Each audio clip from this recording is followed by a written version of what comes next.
Welcome to Cooking the Casbah. My name is Sabi. I take you and you on a culinary journey of the Mediterranean and the world. Today, Flambé. I'm setting some feta cheese on fire and lamb kebab. But before we do that, we're going to visit the Admiralty Room in the Edgewater Hotel. Ah, the Admiralty Room. When it comes to elegant dining downtown Madison, this is second to none. It's right here in the Edgewater Hotel, east of the UW campus, north of the state capitol, overlooking beautiful Lake Mendota. And I'm here to meet some of the locals. Good afternoon, Sabi. Welcome to this side of the isthmus. This is the elegant side of the isthmus. Thank you for inviting me. This is David Martineau. He's the maitre d' here at the Admiralty Room. He promised to show us how he makes some of the flambé dishes here. What are we making today? Today we will be doing one of the favorites at the Admiralty Room, which is the steak Diana. Also, we will be borrowing from Brendan's in New Orleans and doing their famous bananas Foster and an Irish coffee. It sounds delicious, but before we start setting things on fire, we'll enjoy some of the views here, and please stay tuned.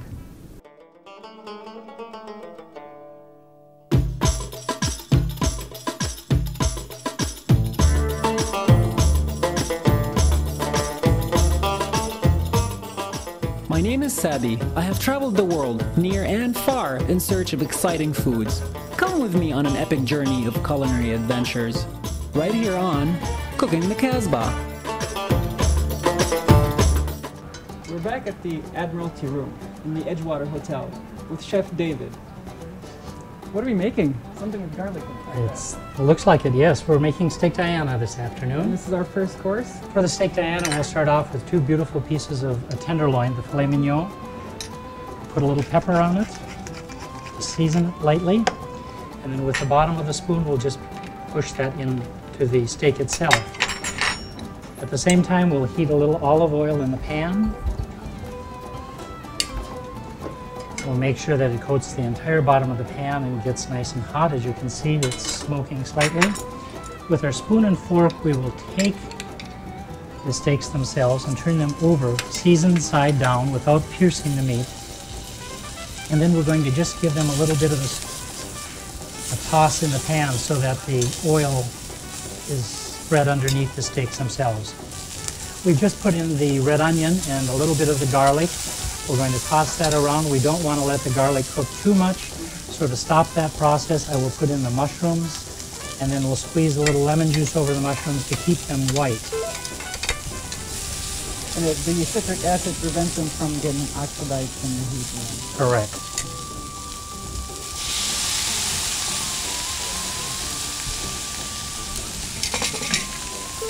And now this is a medium rare or a rare cut. Would you prefer? What do you think most people would ask for based on your experience here? I would say many people do ask for their steaks medium rare. And we'll talk about that as far as when it gets turned over.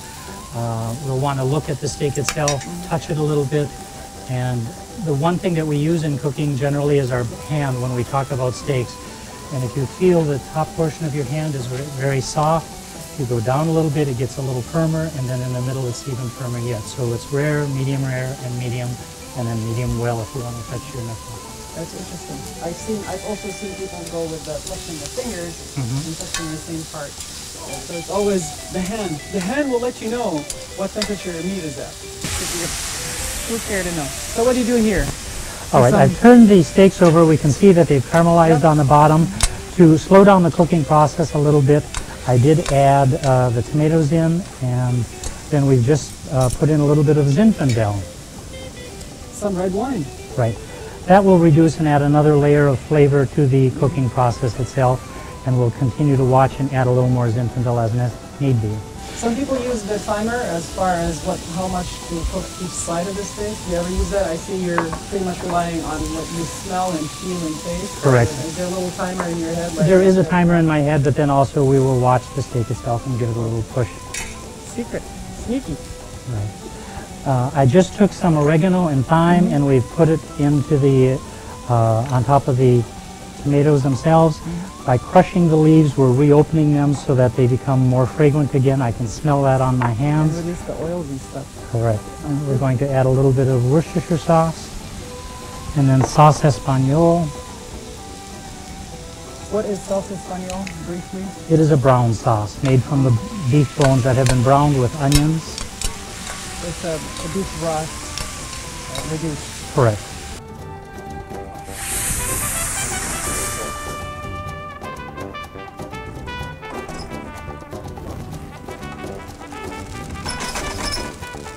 What was that flammable liquid that you just added, David? We've added the brandy at the last minute. That'll add an excellent layer of flavor. It sweetens the sauce a little bit.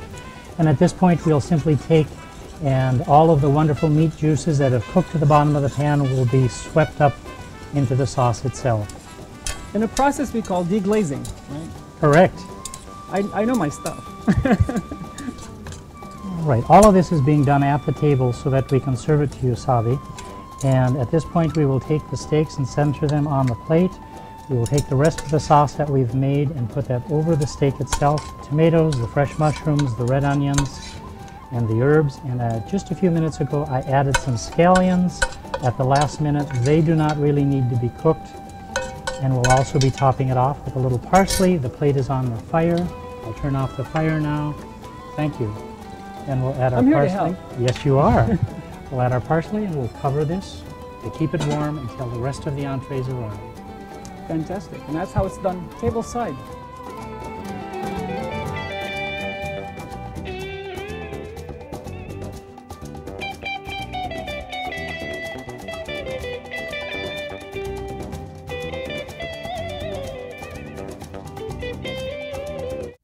There's a lot of things to like about the co-op.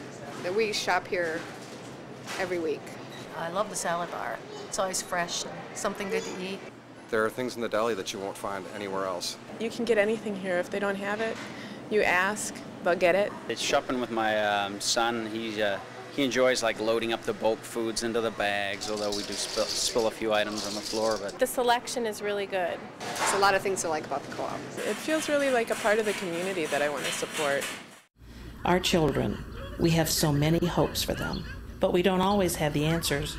Through the Agenda for Change, United Way is helping parents turn their hopes for their children into reality. By supporting parents, United Way knows more children will grow up feeling that they are full of promise, are safe, are loved. United Way of Dane County is creating real solutions for our children and our community, and that's what matters. To find out more, visit www.unitedwaydanecounty.org. The steak was delicious. What's for dessert, David? We'll be doing bananas Foster from Brennan's in New Orleans. Let's go bananas. That sounds That's good. an overused line, I think. No, that's all right. Someone has already dubbed that one. I don't know if I could use it. So where did the name Bananas Foster come from? Who is Foster? Well, this is from Brennan's in New Orleans, and Owen Brennan had asked his chef to create a special dish for a friend of his. And his chef was Paul Blanger. He came up with the idea of some fresh bananas from the area and brown sugar, and then they simply created it, and it became very famous, one of their famous dishes, and it was for Richard Foster. He was on the Crime Commission in 1951 with Mr. Brennan, and they were good friends. He was a good client of the Brennan family, and so they named the dish after him. What I saw you do right now is kind of melted some butter, not too overheated. Correct. Added some brown sugar. And now we've added some heavy cream. Milk cream. Fantastic. It needs to really be the heavy cream so that it tightens up quickly. If you use milk or half and half, it just won't come out with the same type of a sauce. And it wouldn't be the same taste either. No, it wouldn't. For those of you out there drinking skim milk, what are you thinking? While this comes to a boil, I'm going to take a minute to put in a little bit of fresh nutmeg. And then we'll add a little cinnamon at the end, just to add a little extra layer of flavor. At this point, since it has come to a boil, I will add in the bananas. We'll give them a quick toss in the sugar so that they do become coated. If necessary to cut the bananas in advance, it's always real good to take a few minutes to acidulate them by putting them in lemon water or possibly some fresh orange or grapefruit juice so that it does have its natural acid to keep them white. From browning up again. Correct. What I'm going to do now is we'll just tilt the pan we'll let the sugar create a hot spot so that there is room in the pan, and then we'll flambe once it becomes warm enough. Lucky neither one of us has a mustache. That's what he was talking about, mustache. Has that ever happened? For those of you who do not wish to attempt this at home, come to the Admiralty Room at the Edgewater Hotel and have this served to you tableside. This dish can be prepared if you'd like and just put the alcohol in without flambeing it. It does add the dimension of flavor, but by warming it and by somewhat burning off some of the alcohol, it does add an extra special dimension.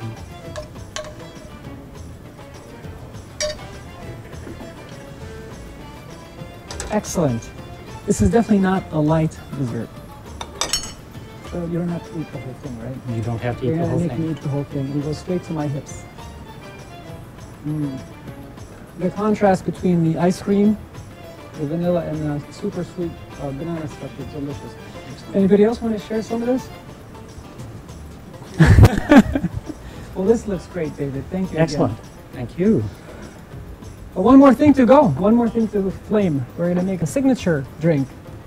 Irish coffee. Irish coffee with his twist. He's a bit of a showman, David.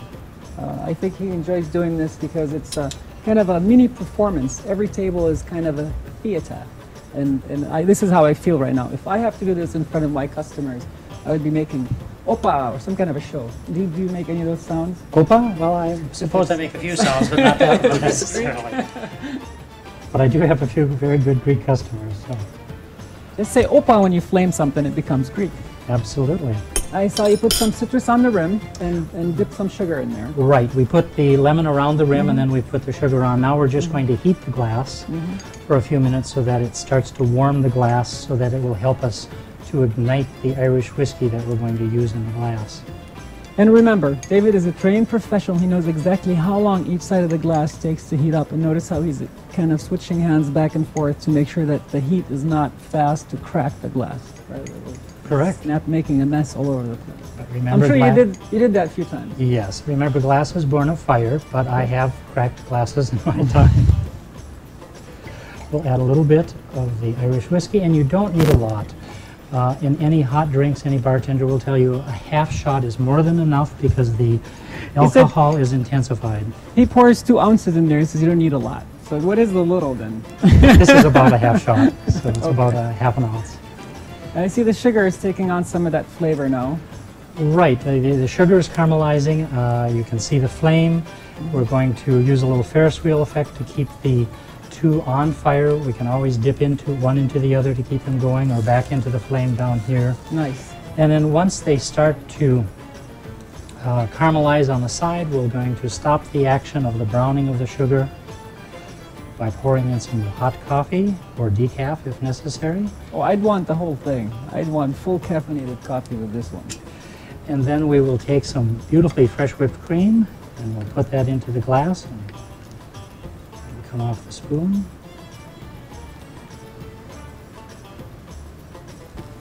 Being Wisconsin, of course, we have to have 2 heaping spoons full. Of course. And then we will finish this off with a little chocolate coffee liqueur. And we'll flame that also by heating our ladle. This is a special ladle that's designed for such shenanigans. Correct. And here you're using a Dos Santos, which is coffee liqueur. Can someone use Kahlua or something Certainly. similar to that? Whatever their favorite would be. And we'll start.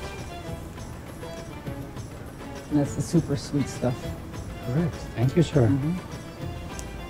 I need you around when we're doing Cafe Diablo. You just let me know as long as I get to have one of those after my shift. That's how I'd like to get paid. Coffee liqueur.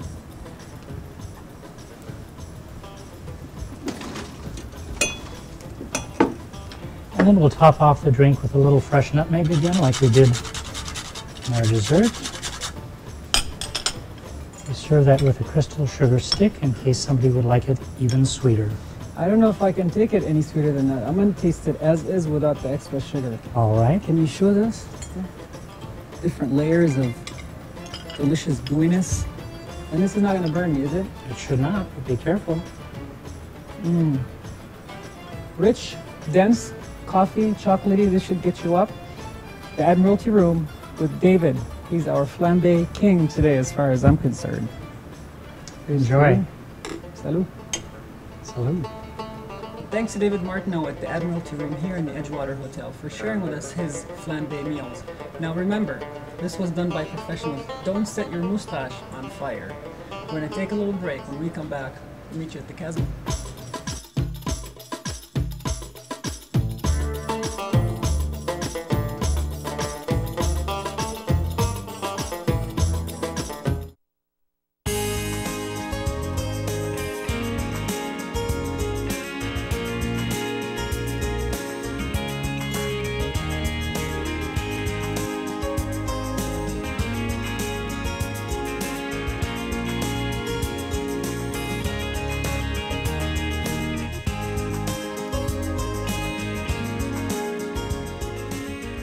Nobody knows more about memorable events in Madison than the Edgewater Hotel. Я не міг нічого сказати. Він намагався. Dalilin med mutane ke shan wuya. Su ji tsoro, mai. நான் என் குடும்பத்தை பற்றி மிகவும் பெருமை அடைகிறேன். بام بام صدای بمباران شبانه خانه ها. Его больше с нами нет. Больше нет. Наша семья боялась преследования по политическим убеждениям.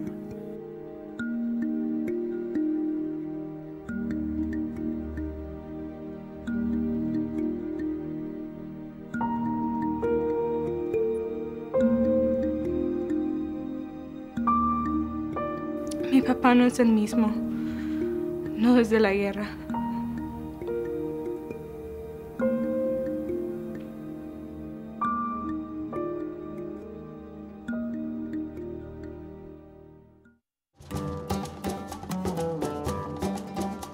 Thanks to David Martineau at the Admiralty Room for inspiring me to continue this meal as a flambé.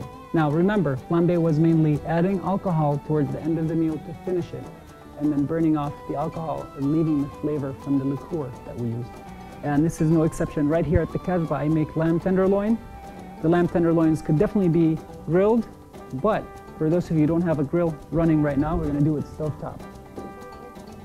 This is the lamb, and I'll show you how I made the skewers look so pretty. Here on the side, I have a skillet that's heating up. And right now, it's so hot, we don't need any heat in the room.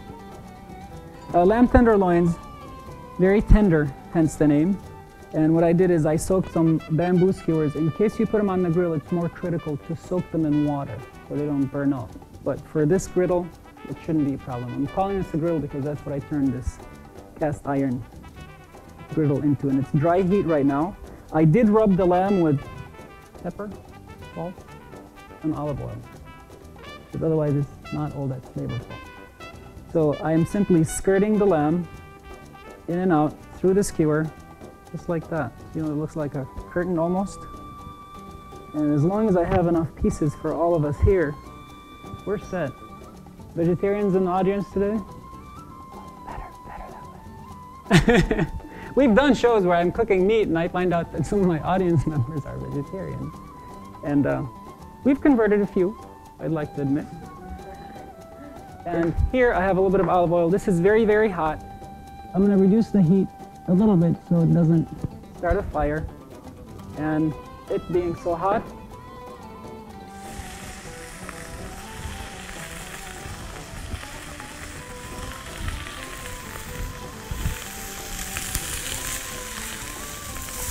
oh yeah, that's what cooking is about, making lots of smoke.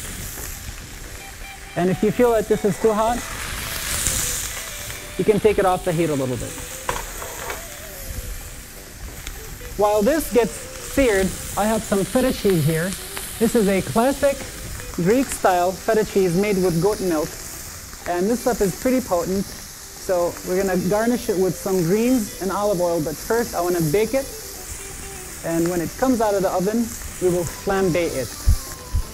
And then this beautiful design will go in the oven for about 10 minutes at 450. I want the juice to come out of the cheese and cook up a little bit nice and dry to make a crust on it. Meanwhile, I take this and flip these to one side. And remember, there's no fat in the tenderloins other than the olive oil I put in there. And make sure I don't rip the meat. And that goes there. With this particular recipe, I take some apricots. These are sun-dried apricots that I chopped right here, just like that. And if you want to leave them whole, you can. Some mushrooms, and this is oyster mushrooms. A little bit more. How many people are we feeding here today? How hungry are you? Very. All right, let me do that. I'll add a little bit of olive oil to the mushrooms, a little bit of lemon juice, and some red peppers. And I keep forgetting, this is hot. Need a rag on there. Now, for sauce, I'm adding a little bit of lamb broth. It's just simple, plain lamb broth. And we cook that up. And the lamb kebabs are done. I tilted the pan on this side to heat up that side. Watch your fingers. And then this is my brandy, apricot brandy. And all it is this. And voila.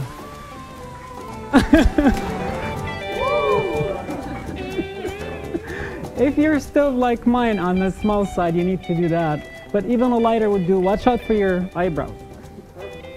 A lot of planning goes into keeping my eyebrows looking like that.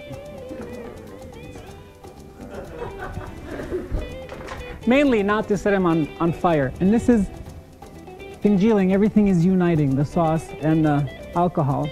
And this is how I'd like to serve this. A skewer. And I know that our cheese is almost there. And then put some of that sauce that is yumlicious.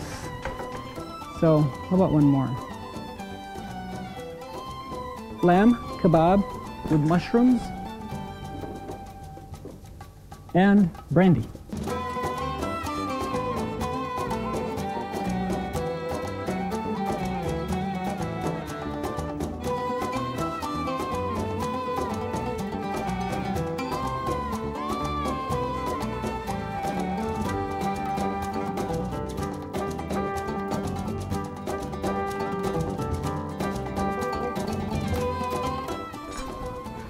The cheese, looking like that.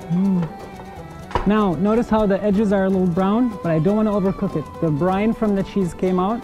I'm gonna add a little bit of salt, olive oil, some dill, and this is a ouzo brandy. I'm gonna stay out of the scene for a while. And remember, when you flambe on stove with the flame, that works that way, but for this one, you need either a little lighter.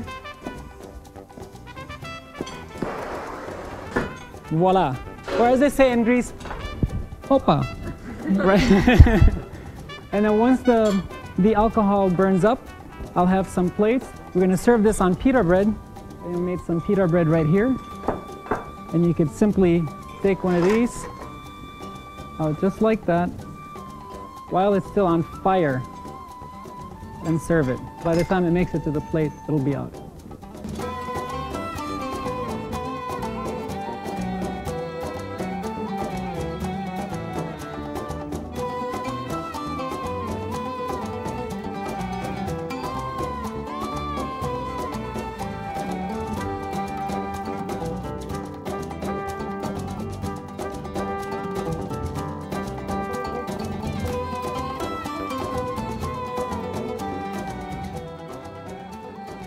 Thank you for watching Cooking the Casbah Flambé. Thanks to our friends at the Edgewater Hotel, and thank you for tuning in. And remember, recipes can be found on www.cookingthecasbah.com.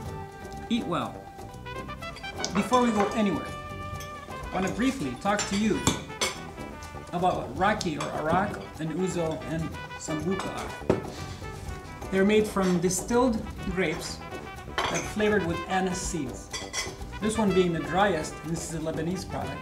The Greek is semi-dry, a little weaker. And the Romana black is sambuca from Italy. And this is the sweetest.